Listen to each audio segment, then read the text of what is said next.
Alright, this shelf here, I may have breezed on in past tours, but I don't think I've ever really kind of given it any focus. It is one of the few non-Star Wars related shelves set up in the room, and obviously this one is dedicated to none other than Indiana Jones. Now, I have had this shelf actually designated as an indie shelf for quite a while, actually, since I set the room up. But it's just really in the past several months actually started to get some new items to it. One of the first items that I started out with was the tall indie that you see here. That is a vinyl figure from Disney MGM.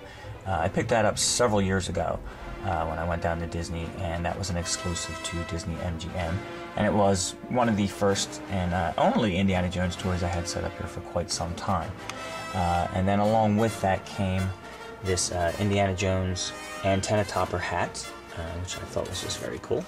And one of those little antenna toppers. Obviously, I would never stick that on an antenna because it would be lost in about 5 seconds. And then as the Crystal Skull movie came out this summer, there has been an influx of new Indiana Jones items, so I have added things to this shelf, including, well, we'll start from the back to the front, the Indiana Jones cornflake box that you see there, and then some other promotional items like the Burger King paper cup, and underneath that, which you probably can't see very well, is an Indiana Jones Dr. Pepper can. There are, of course, new action figures that have come out the past year, including Indiana Jones with the Ark of the Covenant here, which is one of my favorite ones. I love that one. And the other one I picked up was Indy, the playset with Indy in the temple there with the gold skull. Let's see if I can get a better shot of that for you. Getting ready to pick the skull up there and set off all the traps. I love that figure. Oh, here we go. This is from last year's Comic-Con 2007, a promotional Indiana Jones 4 gold coin, actually plastic but gold coated, from Comic-Con there. One of the promotional items they gave out, and my buddy T-Bone grabbed that for me. You'll see an indie trading card there, promo trading card somebody scored for me. I threw that over there for fun. And what you'll see here is the very first Indiana Jones comic book. Now, this is vintage. This goes back to the 70s there when the movies first came out. And this was the very first comic that featured Indiana Jones in a solo adventure. I believe they did do a movie cover of Raiders of the Lost Ark before they started his solo series there. And let's see, last couple of items here. We have another indie figure up front here, which I set up obviously to mirror the pose of the one, the larger one in the background there.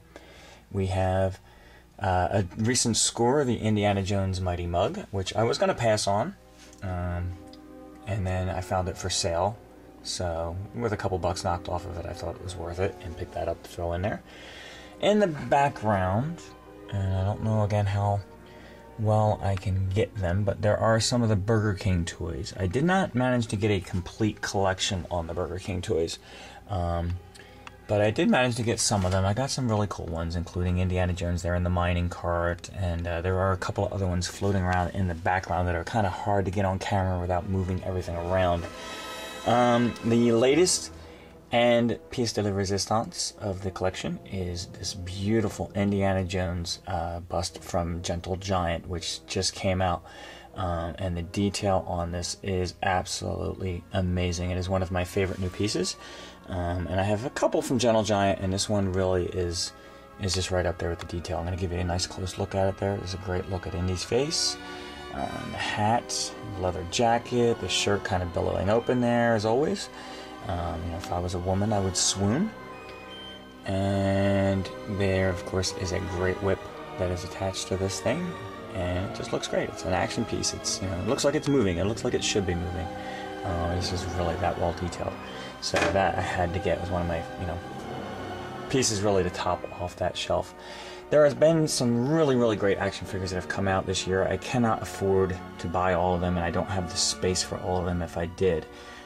So I've had to pass on quite a few, but you never know. I might add more to this shelf as things go along. Oh, the Indiana Jones logo up there real quick. That was part of a store display. Found that in a store. They were getting ready to throw it out. You know me, I score things. Get lucky sometimes, find these little display pieces. It was part of a larger display. That was the only piece I got from it, but it was all I really wanted. So that's about it, but, who knows if they ever make another indie movie? We might be adding more to it. You never know.